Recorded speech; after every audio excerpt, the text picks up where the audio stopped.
आप कैसे हो? आई थिंक सब ठीक होंगे।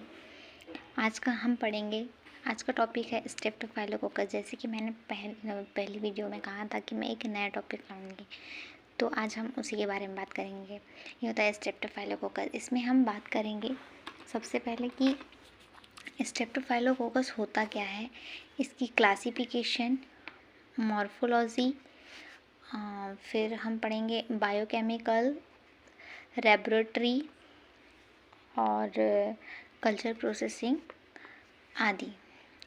तो सबसे पहले हम पढ़ते हैं कि स्ट्रेप्टोफाइलोकोकस होता क्या है। तो स्ट्रेप्टोफाइलोकोकस यह एक ग्राम पॉजिटिव बैक्टीरिया होते हैं तथा इनकी संरचना ग्रेप लाइक स्ट्रक्चर होती है, मतलब अंगूर के गुच्छे के समान। तथा इनकी कई प्रजातियां होती है, पर इनमें से सबसे ज़्यादा खतरनाक कुछ ही होती है जिसका हम क्लासिफिकेशन करेंगे। तो क्लासिफिकेशन में यह मुख्यतः 3 प्रकार की होती है। पहला पढ़ेंगे स्ट्रेप्टोफाइलोकोकस एरियस, स्ट्रेप्टोफाइलोकोकस एपिडर्मिस, स्ट्रेप्टोफाइलोकोकस स्पेरोफाइटिकस आदि। इसकी टोटल 32 स्पीसीज होती है और 15 सब स्पीसीज होती है।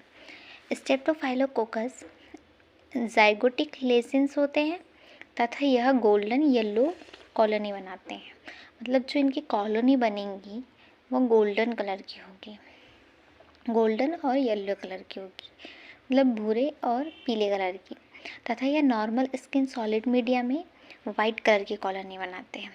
इनमें सबसे पहले स्ट्रेप्टोफाइलोकोकस एरियस, जिसे एस से भी डिनोट करते हैं, कि हम के बारे में हम बात करेंगे। जैसे स्ट्रेप्टोफाइलोकोकस एरियस, यह मुख्यतः ग्राम पॉजिटिव बैक्टीरिया होते हैं तथा इनका जो स्ट्रक्चर होता है वह अंगूर के गुच्छे के समान होती है। यह बैक्टीरिया गति नहीं करते, मतलब यह नॉन मोटाइल होते हैं, और स्पोर्स भी नहीं बनाते, मतलब ये नॉन स्पोरिंग होते हैं। इनका जो साइज़ होता है वह लगभग 1 माइक्रोमीटर होता है। यह बैक्टीरिया फैकल्टेटिव एरोबिक बैक्टीरिया होते हैं।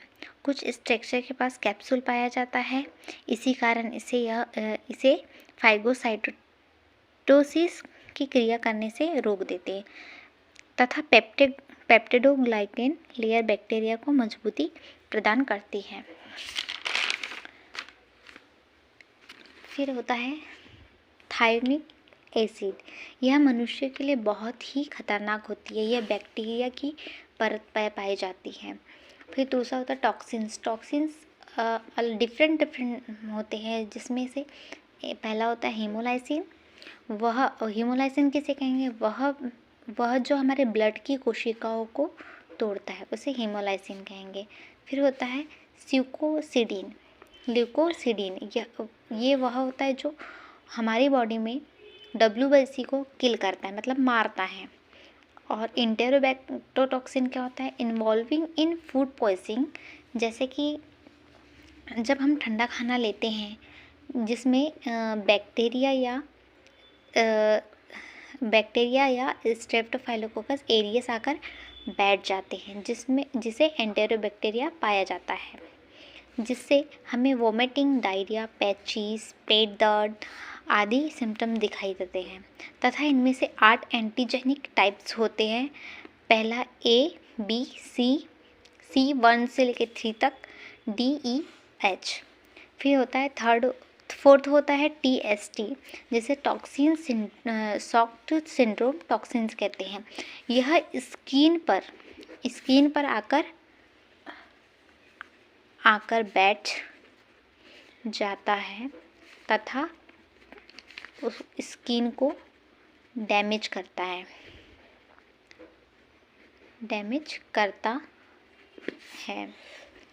फिर चौथा होता है पांचवा होता है एपिडर्मोलाइटिक टॉक्सिन। यहाँ हमारे स्किन पर आकर बैठेगा तथा बैक्टीरिया आकर हमारे स्किन को खराब कर देगा। फिर कुछ एंजाइम्स होते हैं, कोगुलेशंस, फास्फेटेज, डीऑक्सीराइबोन्यूक्लियेज। फिर इसका जो कल्चर प्रोसेस होती है जिसमें हम नम मतलब मैकोंग की अगार मीडिया लेते हैं जिसका टेम्परेचर होता है 10 से 42 degree Celsius, optimum being 30 degree Celsius, और पीएच होता है इसका 7.4 से 7.6 इन 24 आवर के लिए। यह एरोबिक होते हैं तथा फैकल्टेटिव एनारोबिक होते हैं।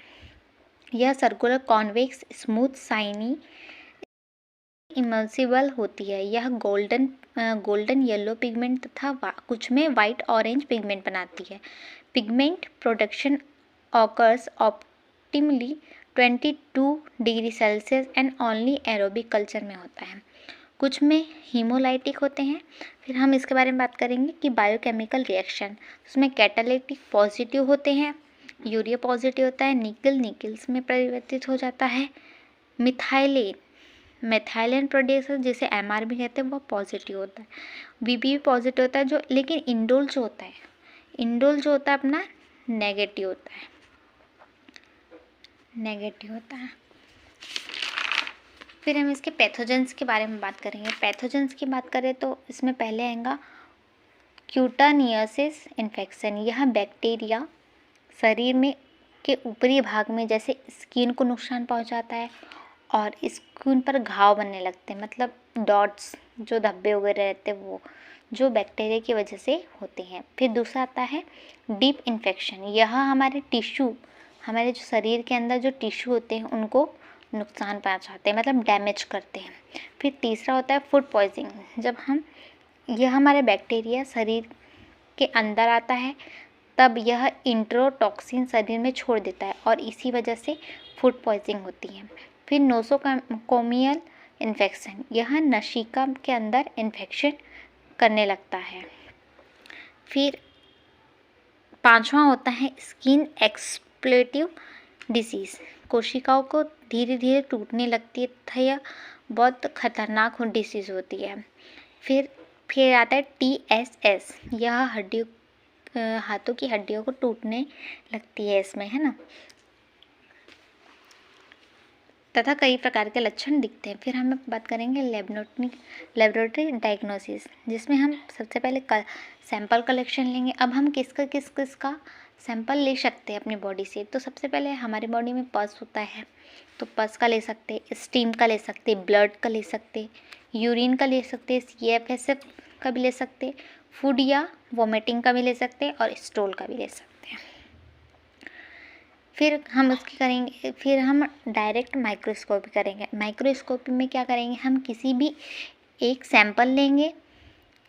सैंपल जैसे हम लेते हैं ब्लड का अगर हम सैंपल ले रहे हैं तो सबसे पहले उसको सैंपल लेंगे, उसको ग्राम स्टेनिंग करेंगे। ग्राम स्टेनिंग में करेंगे तथा उसमें उसको अच्छे से अध्ययन करेंगे। लेकिन ऐसा होता है कि हमारी जो कॉलोनी बनती है नहीं दिखते, तो इसके लिए हम कल्चर प्रोसेस करते हैं। कल्चर प्रोसेस में क्या किया जाता है कि जो सैंपल होता है उसको उसकी कॉपी की जाती है तथा उसकी छोटी कॉलोनी बनाई जाती है तथा उसे हीमोलाइसिस करना होता है तथा उसमें जो कॉलोनी होती है वह छोटी पिंक कॉलोनी बनेंगी तथा लैक्टोज फर्मेंटिंग बैक्टीरिया होता है जिसमें। फिर जो ट्रीटमेंट होता है उसमें हम पेनिसिलिन का यूज़ करेंगे, कोलेक्सासिलिन्स का यूज़ करेंगे, वेनेकोमाइसिन्स का यूज़ करेंगे, क्लोरोहेजिडीन का यूज़ करेंगे। यह हमारा था आज का टॉपिक कंप्लीट हुआ। इसमें थोड़ा सा एक डायग्राम बना है जिसके बारे में हम बात करेंगे। तो ये होता है स्ट्रेप्टोफाइलोकोकस का डायग्राम, जिसमें जो हमारी इसमें प्लाज्मिड पाए जाते हैं, इसकी जो अंदर की लेयर होती है उसे सेल वॉल कहते हैं और बाहर की लेयर को हम कहेंगे अंदर की लेयर को कहेंगे प्लाज्मा मेम्ब्रेन। एक न्यूक्लियस होगा, फिर एक न्यूक्लियस होगा, प्लाज्मिड्स हो गए, टॉक्सिन्स हो गए इसमें और हीमोग्लोबिन होगा, प्रोटीन्स हो गए, ये जो दिख रहा है ये प्रोटीन है, माइक्रो कैप्सूल्स होगी, प्लाज्मा मेम्ब्रेन होगी, एडेंशन होगा, डीएनए होगा, आदि इसमें प्रेजेंट होंगे। आज का टॉपिक कंप्लीट होता है। इसी के साथ हम नेक्स्ट टॉपिक नेक्स्ट टाइम डालेंगे। और अगर वीडियो पसंद आए तो लाइक, सब्सक्राइब एंड शेयर करें। Thank you.